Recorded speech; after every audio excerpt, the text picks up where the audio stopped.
Tahukah kamu, Manchester United hampir menolak Bruno Fernandes? Dan itu mungkin akan jadi salah satu kesalahan terbesar mereka.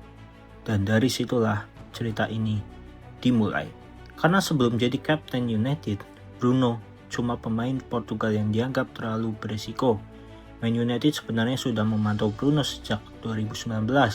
Saat itu, Bruno baru saja mengalami musim paling gila bersama Sporting.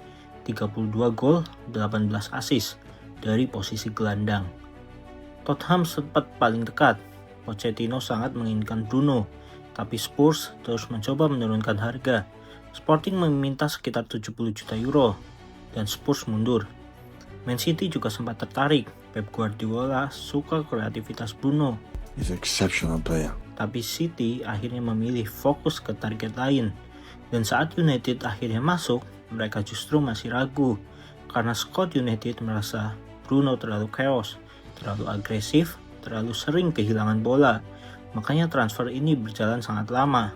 Januari tahun 2020, semua media mulai bilang Bruno tinggal selangkah lagi ke United.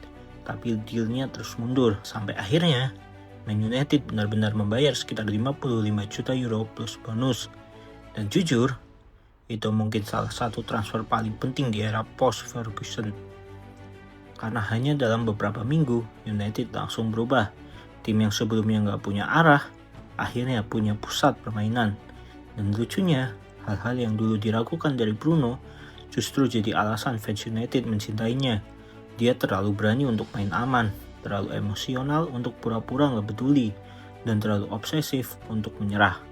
Dan sekarang, pemain yang dulu hampir nggak jadi direkrut itu justru hampir jadi top assist Premier League, selevel dengan Thierry Henry dan Kevin De Bruyne.